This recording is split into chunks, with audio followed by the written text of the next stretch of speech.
One of the most common questions that crops up is how fit do I need to be to trek to Everest Base Camp?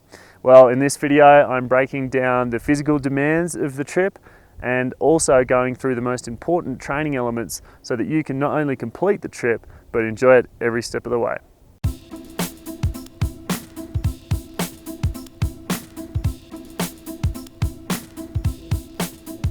Hey guys, Chase here from Trekking FAQs, keeping you informed and in shape for the mountains. And on this channel, I share with you my gear reviews, travel advice, as well as fitness tips, just like this video. So if you're new here, consider subscribing. All right, let's get into the video. In this video, I'm covering the 4 things that you can do to train for the Everest Base Camp trek. And the first one is boost your immune system. So it's no secret that being in the mountains, especially at altitude, is a very demanding environment, and it's going to be putting your body in a weaker state, making you more prone to getting sick. This is especially true with the Khumbu Valley, the region in which Everest Base Camp sits, because there's so many people coming from all corners of the globe, bringing their germs with them. Not to mention the food preparation standards, the water quality, and the hygiene is generally a lot lower than what you would find in the Western world. So what exactly can you do to boost your immunity? Well, the simplest way is to be doing regular exercise before you go on your trip. And we'll go into a little bit more detail on how later.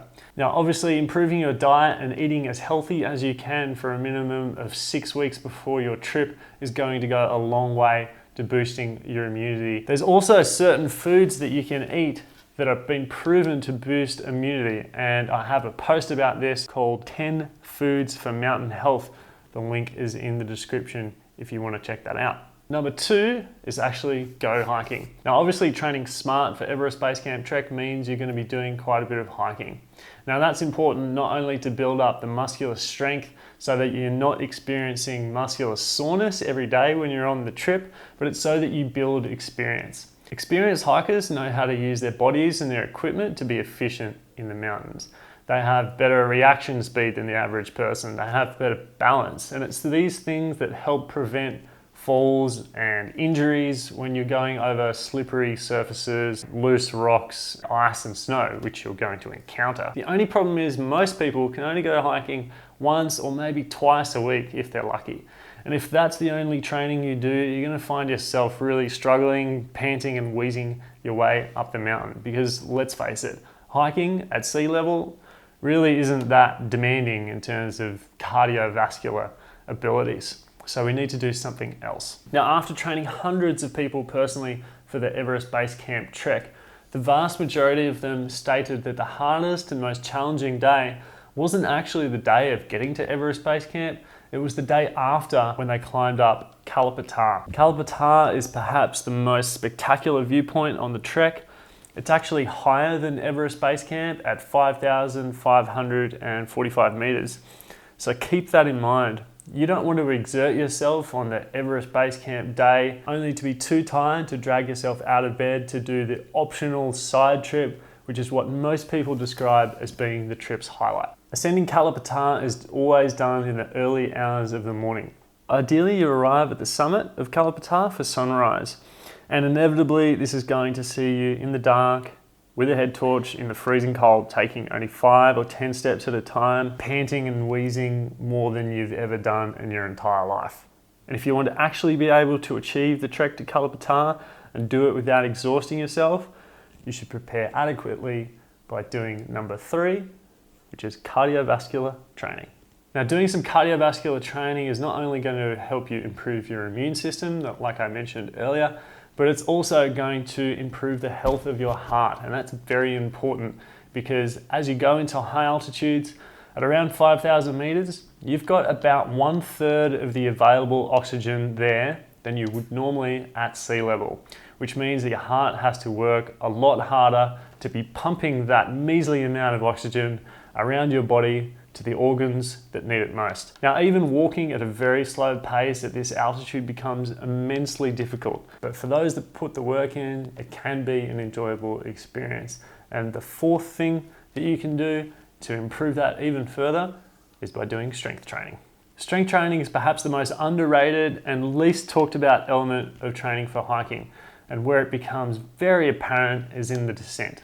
Have you ever gone hiking on a mountain and spent almost all of your energy on the way up, and by the time you're getting back down to the bottom of the mountain, you can hardly feel your legs? Well, the best way to prepare the muscular system for that is to do some strength training beforehand, particularly in the core, legs, and lower back. By doing some strength training beforehand, you'll be minimizing the likelihood of you experiencing delayed onset muscle soreness from those accumulative days of doing hard work up and down mountains on your trek, as well as ensuring you are still feeling strong on the descent.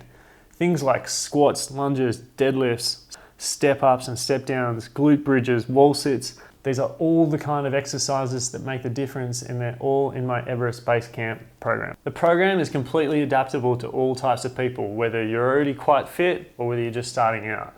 Whether you want to train in the gym or if you want to keep it simple just by training at home.